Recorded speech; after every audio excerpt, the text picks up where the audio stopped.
네, 안녕하세요. 여러분들의 구독과 좋아요로 이 채널이 유지되고 있습니다. 네, 영상 속도는 1.5배를 추천드리는 바이고요. 항상 구독자님, 멤버십 회원님들에게 감사하다고 말씀을 드리면서 이번 내용은 비트코인 도미넌스로 알트코인 고점과 저점 부분을 대략적이라도 좀 잘 판단을 해보자 라고 말씀을 드리는 시간으로 한번 공부하는 영상으로 한번 만들어 보았습니다. 같이 한번 보도록 하시죠. 일단 자 2017년도 때를 보게 되면 이 전체 추이가 17년도 3월입니다. 네, 17년도 3월이면 시가총액을 같이 봐야 되겠죠. 17년도 3월 달이 언제였나를 보게 되면 대략 23조 원 규모였습니다. 그쵸? 원화로 바꿔 놓았던 거예요. 그런 형태였고, 그 다음에 요 구간에서도 23조 원에 대충 20조 셨고, 90%, 95%가 실질적으로 50%가 됐죠.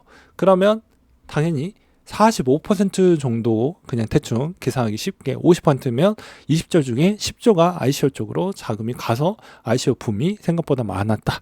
그리고 그때 ICO 붐일 때 대부분 다 시가총액 추이가 어마무지하게 낮았다는 걸 여러분들은 아셔야 됩니다. 지금 대비 어디에서 투자 받았다라고 하면 지금은 기본이 한 200억, 300억씩 받잖아요. 그때는 그런 시장이 아니었습니다. 그걸 좀 염두를 하셔야 돼요. 그러면 여기에서 대략 95% 구간에서 이제 대략 50%니까 45% 구간대가 빠졌고요. 그 다음으로 이제 절정 구간대도 좀 봐야 되겠죠. 절정 구간대 시점에서도 보게 되면 대부분 여기서도 이제 어느 정도 또 성장을 했을 거니까 60% 구간대입니다. 이 60% 구간대가 이제 10월 달입니다. 10월 달 때를 좀 보게 되면 어떻게 되냐면 이때죠. 대략 한 100조 원 정도를 찍었을 때입니다. 그럼 대충 100조 원 구간대를 찍었을 때에 내려가는 도미넌스의 파급력 한번 같이 보도록 하시죠. 그럼 대략 60%가 30%가 좀 안 됐죠. 25%니까. 그냥 계산하기 편하게 이것도 30% 구간대로 끊어가지고 본다라고 하면 또 반이 날라갔죠. 근데 시가총액이 아까 뭐라고 했습니까? 여전히 여기에서도 60조 정도 됐으니까, 대략 한 80조 정도 됐으니까, 이 80조 정도의 반이니까 40조 정도 갔으니까 더 화력이 대단하게 나왔다고 볼 수가 있습니다. 그렇죠. 그 다음으로 이제 21년도 때를 좀 보도록 하겠는데요. 21년도 때도 마찬가지입니다. 자, 가장 절정일 때에 있는 도미넌스를 보게 되면 70% 구간을 찍었고, 이때 이 70% 구간 추이를 보게 되면 12월 달입니다. 2020년도 12월 달. 2020년도 12월 달. 이때죠. 대충. 그럼 대략 한 400조 정도 잡겠습니다. 계산하기 편하게. 정거를 이제 거의 넘어가는 시점이었으니까. 그럼 400조 구간에서 여기에서도 이제 70%가 가장 많이 빠졌던 게 40%니까 30% 정도가 나왔죠. 그럼 400조에 10%면 40조죠. 그럼 120조 구간이 여기서 또 분포가 돼서 그만한 시총을 많이 만들어내고 웬만한 레이어 1에 있는 새로운 애들을 또 많이 만들어냈습니다. 라고 봐야 되겠죠. 그리고 나서 다시 ETF가 된다라고 해서 현재 있는 시점에서 어떻게 또 봐야 될까요? 여기서 추가적인 이제 뭐 나오긴 했지만 이런 건 좀 크게 의미는 없고, 여기에서 이제 관점은 여러분들은 이제 그 전에 이 정도씩 도미넌스 변화 추이가 나왔으니까 나한테도 분명 내 알트코인에게도 분명히 기회가 올 겁니다. 이건 올 수밖에 없어요. 왜 그러냐면 비트코인이 여전히 고점일 때 어떻습니까? 민코인 다 갔습니다. 시바이두, 도지, 뭐 페페 이런 애들이 아직 무언가를 보여주었나요? 안 보여줬잖아요. 그럼에도 어마무지하게 올랐죠. 말도 안 되고 올랐습니다. 0.01이 무려 많게는 6배, 7배까지 갔고, 그 전에 최저점 구간대까지 잡았으면 거의 10배 정도 이상 올랐다라고 볼 수가 있습니다. 그러면 살아있지 못한 그런 코인들도 그래도 소폭이라도 올라갈 수가 있기 때문에 존버를 하게 되면 충분히 가능성은 있을 것 같습니다. 왜 그러냐면 원화와 테더는 계속 자금이 들어오지만 BTC는 언제 BTC 마켓이 활성화가 되냐면 비트코인 갈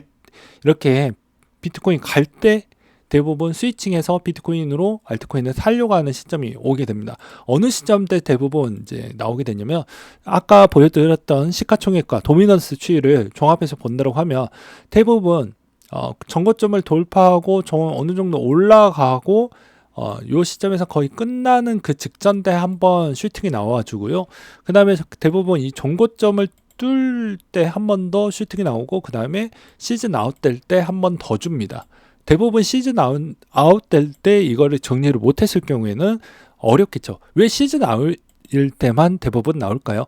그 이유는 여기서 이제 대부분 우리가 흔히 알고 있는 VC 애들도 있지만 여기서도 이제 트레이딩 있는 그런 기관들도 있습니다.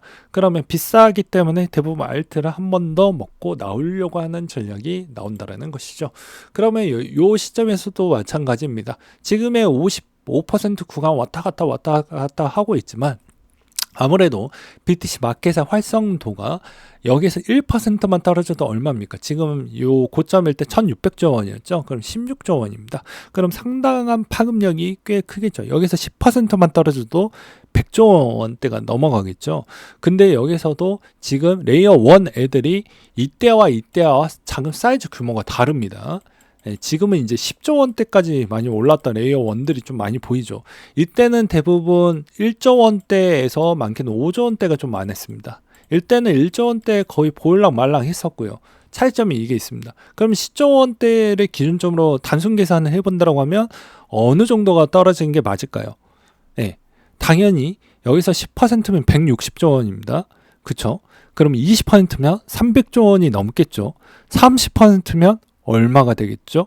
네, 당연히 어마무지하게 높겠죠. 대략 한 500조 정도 거의 가까워지니까요. 그러면 이 구간에서도 만약에 어느 정도 도미넌스가 어디까지 올라갈지는 여러 가지 변수가 있습니다. 이것도 제가 확인하기가 어려운 게 지금 레이어 1에 있는 애들이 얼마나 성장을 할 것인지에 따라서 이 도미넌스는 계속 바뀝니다. 그리고 여기 이 안에서도 비트코인이 얼마나 시가총액이 많이 올라갈 수 있느냐에 따라서도 이게 좀 이야기가 달라집니다. 그래서 이런 이해관계 추이를 좀 고려를 해 주시면서 이 영상을 보셔야 되고요. 일단 알트코인이 그만큼 많이 힘을 못 쓰면 비트코인 쪽으로 많이 시총이 모이긴 할 건데 지금에 있는 동향을 대략적으로 좀 보았을 때 여전히 옛날에는 65%대까지 봤었죠. 근데 지금 60%대까지를 최대치로 저는 보고 있습니다. 그것도 최대치. 아마 57.5% 정도까지 저도 좀 내릴 생각도 갖고 있습니다. 왜냐? 지금의 알트코인의 에코시스템에 돌아가는 패턴이 아직은 좀 불안하긴 해도 짜내고 하면 그래도 60%대까지는 못 올 수도 있겠다. 왜냐면 자금이 어느 정도 비트코인 쪽으로 가려고 하지 않고 알트에서 머물려고 하는 형태도 많이 보일 수도 있기 때문입니다. 그리고 지금 강력한 이더리움도 성장을 보여주고 있기 때문이죠. 그래서 이걸 좀 낮춰놓고 그 다음에 여기서 내려간다고 하면 시가총액이 비트코인이 얼마만큼 성장하느냐에 따라서 이게 내려가는 폭이 달라진다고 했었죠. 그래서 그 두 가지가 제일 중요한데 보수적으로 본다고 해도 제가 보아도 만약에 하락폭이 나온다고 하면 일단 알트코인들에 따른 무언가 큰 카테고리에서 크게 하나는 터져 주어야 된다라는 겁니다. 그러니까 대부분 여러분들이 알고 있는 커뮤니티 안에서도 야 이게 대세래 라고 할 때 대부분 많이 내려갔습니다. 디파이트 한번 내려갔죠. NFT 이렇게 한번 내려갔죠. ICO 때 한번 내려갔죠. 그러니까 애매하게 이야기가 나오면 점유율을 안 움직일 겁니다.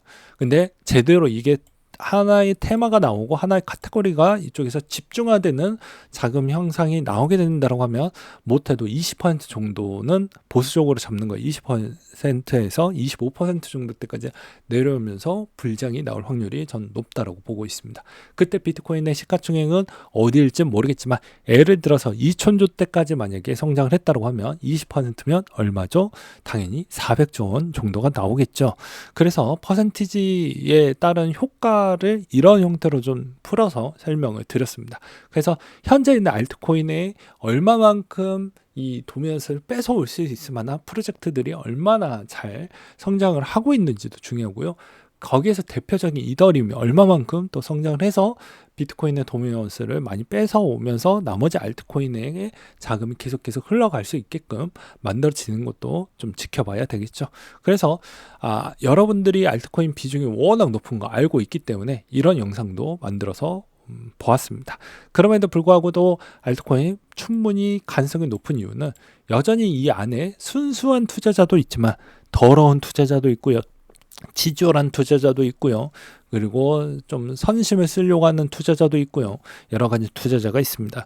즉, 내 알트코인이 아무런 프로젝트가 없다라고 해도 분명 이 비트코인의 도미넌스가 무너지는 그 시점이 어떤 카테고리로 인해서 테마로 인해서 내려갈지 모르겠지만 그게 한번 시즌이 딱 오는 그 시점이 오게 되면 눈치 빠르게 이제 불장과 시즌 아웃 때 요 시점에서 대부분 나오는 거구나라고 보시면 되지 않을까 싶습니다.